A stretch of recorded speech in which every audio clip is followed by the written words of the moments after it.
एक जंगल में बहुत ही शांति थी। अचानक वहाँ एक खतरनाक शेर आ जाता है और वो जब मौका मिलता है किसी को भी अपना शिकार बना लेता है।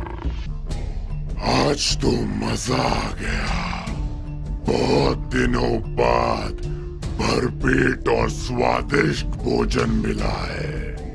इस जंगल के जानवर बड़े स्वादिष्ट हैं। क्या हुआ? अभी अभी तो तुमने एक हिरन का शिकार किया है, फिर भी भूखे हो? भूखा नहीं हूँ तो क्या हुआ? शेर का काम है शिकार करना और तुम लोगों का काम है शिकार होना। आह! आह! हाँ, अब मुझे शांति हुई। अब जब भी मुझे देखना ऐसे ही अपने घुटने टेक देना, समझे? वहाँ अपनी राजशाही का रौब झाड़ने के बाद शेर जब तालाब पर पानी पीने पहुँचता है तो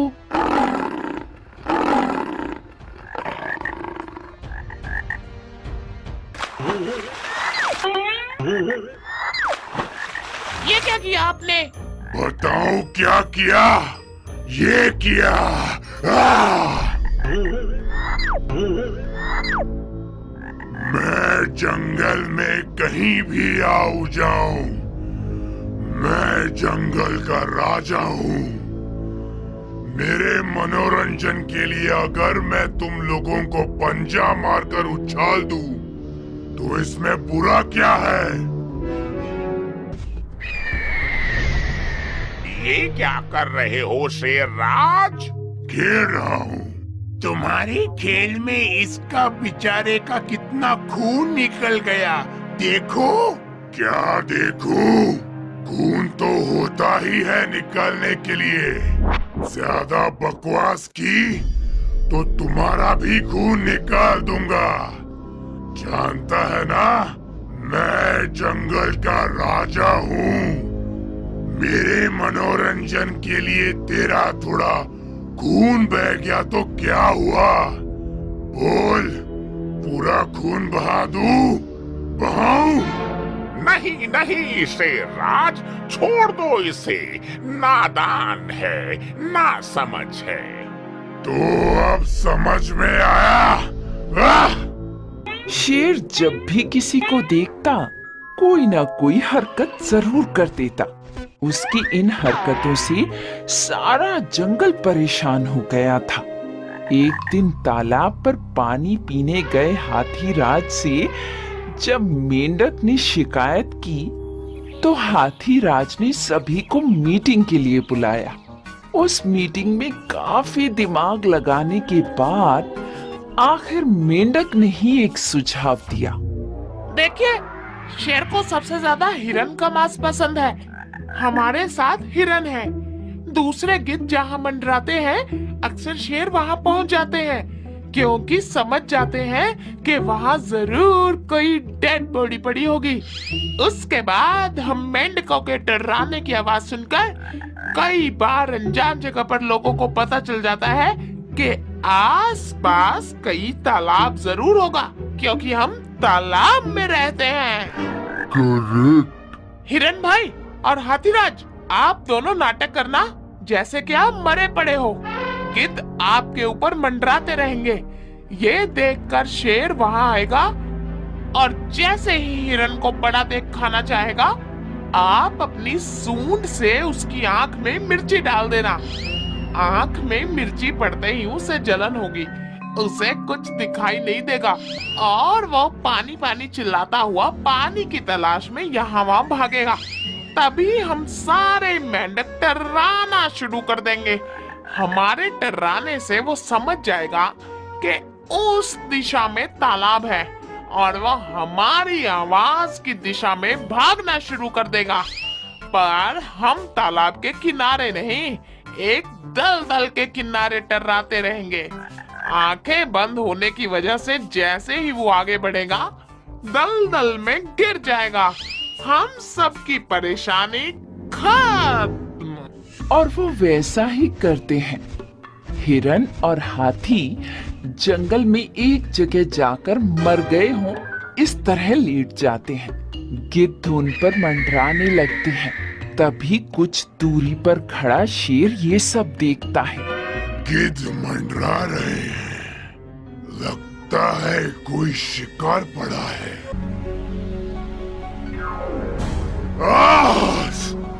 पानी पानी। मेंढक के टर्राने की आवाज, मतलब इस तरफ तालाब होना चाहिए।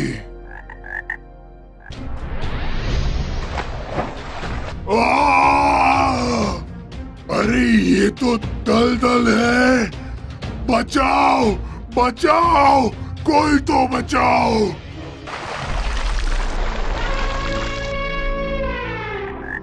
तुम लोग हो, तुमने हमें बेवजह परेशान कर रखा है।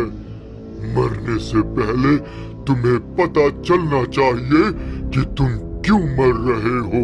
नहीं नहीं, मैं मरना नहीं चाहता। मुझे बचा लो, मुझे माफ कर दो। कभी भी तुम लोगों को परेशान नहीं करने आऊंगा। और शेर इतनी बार रोता हुआ प्रार्थना करता है कि दिल के भोले भाले ये लोग बरगद के पेड़ की रस्सी दलदल में डालते हैं। शेर उसे पकड़ता है और हाथी अपनी सूंड से उसे खींचकर बाहर निकाल लेता है। बाहर आते ही शेर उन सभी से माफी मांगता है। माफ करना दोस्तों, मैंने तुम सभी को कमजोर समझकर काफी तंग किया। गाबलू वन का राजा एक अजीब आदत का शिकार था। उसे नहाने से बड़ी चिढ़ थी। दिन बीतते, हफ्ते बीतते और फिर महीने बीत जाते, पर राजा शेर सिंह नहाने का नाम भी नहीं लेता था। उस दिन तो हद ही हो गई जब जंगल के डॉक्टर वानर को लोगों ने गिरते पड़ते आते हुए देखा। वानर 2 कदम चलता, फिर लड़खड़ाकर गिर जाता। बाप रे, इतनी बदबू, मेरी तो नाक ही सड़ गई। अभी तक रह रहकर बेहोशी छा रही है। अरे बस मैं अपनी क्लिनिक तक पहुंच जाऊं। डॉक्टर वानर को लड़खड़ाते गिरते पड़ते देखकर हाथी दादा को अजीब लगा। उसने पूछ ही लिया, क्यों डॉक्टर साहब, आपकी तो अपनी तबीयत ही खराब हो गई, तो दूसरों का इलाज कैसे करोगे?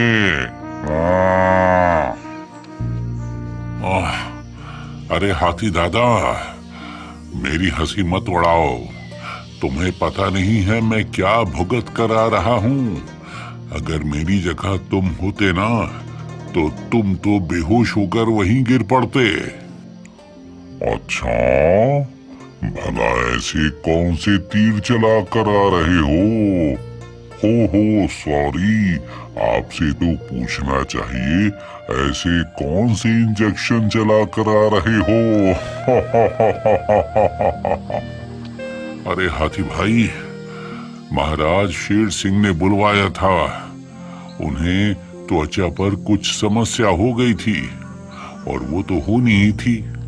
पता नहीं कितने साल हो गए होंगे महाराज को नहाए हुए। इतनी बदबू आ रही थी, मैंने नहाने की सलाह दी तो मुझे ही डांट कर भगा दिया। ओ, तो अपनी जान बचा कर भागे हो? अरे जान बची कहाँ, उस बदबू से तो नाक ही रुक गई। देख नहीं रहे हो, बार बार बेहोश हुए जा रहा हूँ। खुद कोई एक इंजेक्शन लगा लेता हूँ, नहीं तो क्लिनिक तक नहीं पहुँच पाऊंगा। डॉक्टर ने अपना बैग खोला, एक इंजेक्शन निकाला और खुद को ही लगा लिया। हाँ, अब ठीक है। अब कुछ तबीयत संभली मेरी। इंजेक्शन लगाने के बाद डॉक्टर वानर की तबीयत कुछ ठीक हुई और वो संभल संभल कर अपने क्लिनिक की ओर बढ़ने लगे। वानर तो चला गया, पर हाथी दादा सोचने लगे, बात तो सही है। हमारे राजा ने तो ना नहाने का रिकॉर्ड ही बना दिया है। उनके शरीर से निकलने वाली बदबू दूर दूर तक फैलने लगी है। महाराज को किसी न किसी तरह नहलाना ही होगा। अगर मैं और मेरी बिरादरी वाले ये काम कर दें, तो जंगल में हमारा बड़ा नाम हो जाएगा।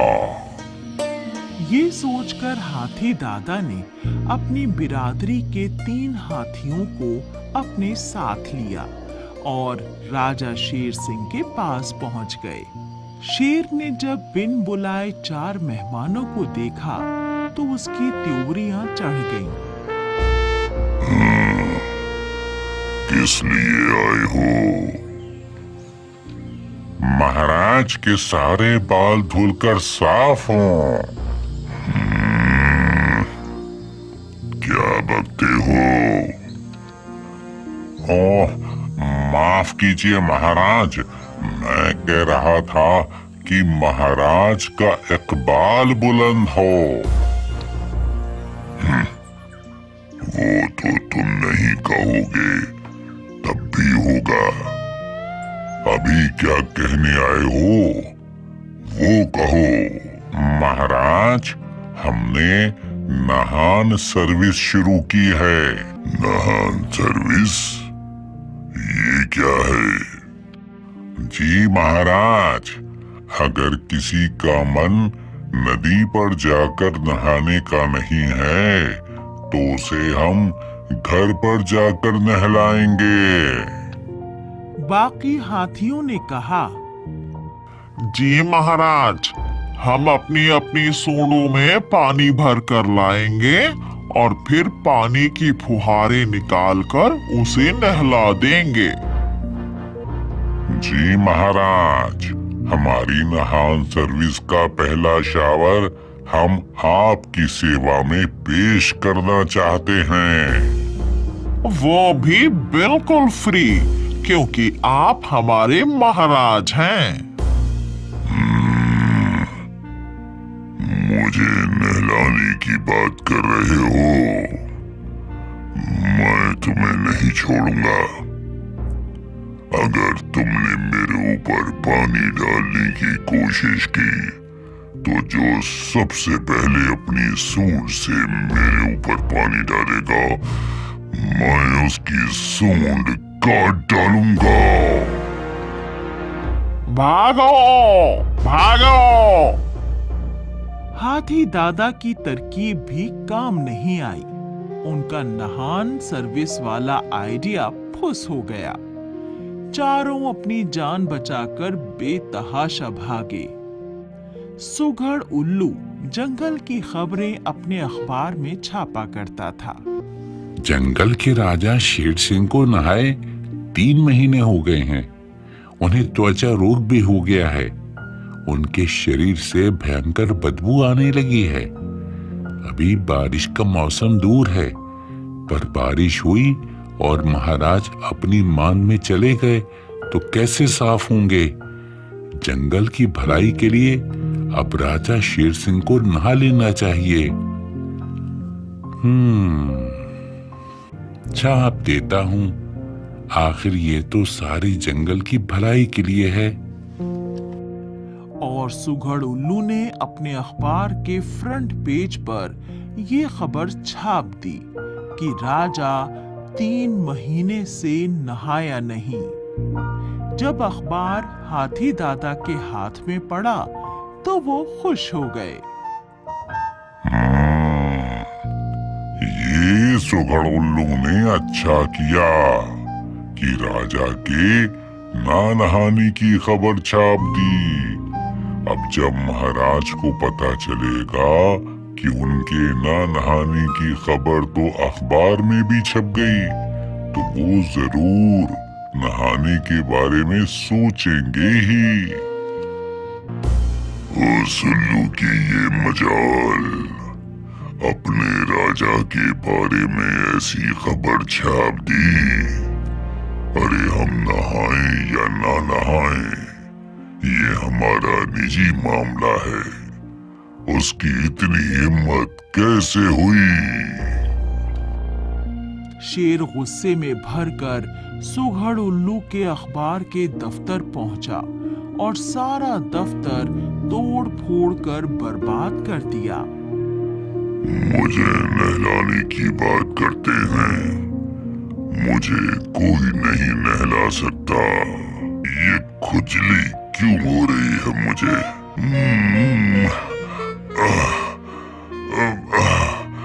हाथी दादा, मैंने बड़े बूढ़ों को कहते सुना है कि शादी के बाद बड़े बड़े सुधर जाते हैं। अगर हमारे राजा की शादी हो गई तो वो भी शेरनी के कहने पर नहाना शुरू कर देंगे। विचार तो अच्छा है, पर हमारे राजा से शादी करेगा कौन? साथ वाले वन के राजा की बेटी। मैं अभी अपने राजा को जाकर इस रिश्ते के बारे में बताता हूँ। कहकर मिट्ठू सीधा राजा शेर सिंह की मांद की ओर उड़ चला। उसने देखा राजा शेर सिंह मांद के बाहर बैठा जोर जोर से खुजलाए जा रहा था। मिट्ठू पास पहुंचकर बोला, महाराज की जय हो। छोटा मुंह बड़ी बात। महाराज, पर अब आपको शादी कर लेनी चाहिए। हमारे जंगल को युवराज शेर चाहिए, आपका उत्तराधिकारी। महाराज, पास के जंगल के महाराज अपनी बेटी की शादी करना चाहते हैं। मैं उड़कर जाता हूँ और उन्हें संदेशा पहुंचा देता हूँ। आप कल ही रिश्ते की बात करने के लिए निकल जाइए। अगली सुबह शेर बाजे गाजे के साथ शादी की बात करने चल पड़ा। उसके शरीर से निकलने वाली दुर्गंध से घबराकर उस जंगल का राजा और उसकी बेटी दूर भाग गए थे।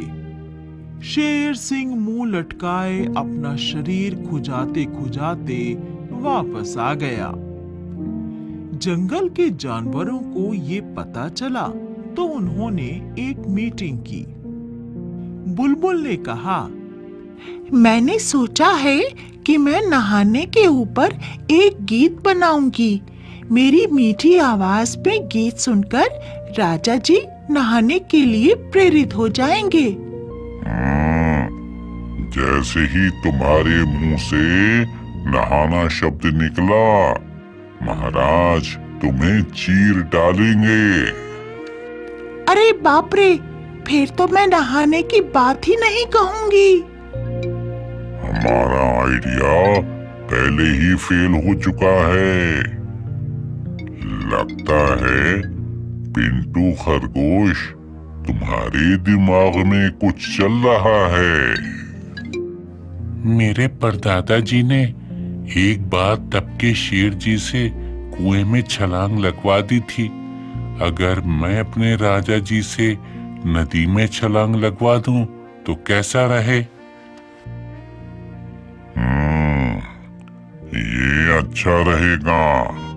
हम चारों हाथी किनारे पर पहले से तैयार रहेंगे।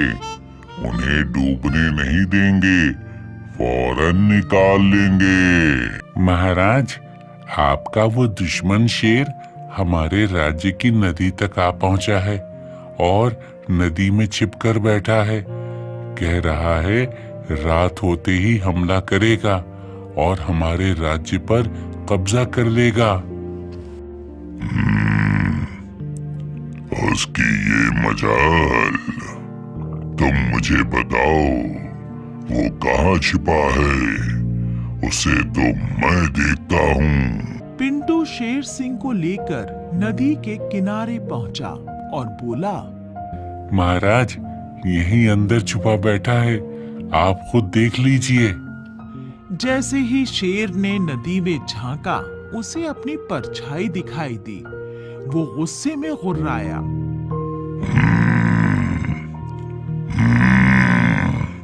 तो तू है, अभी बताता हूँ तुझे।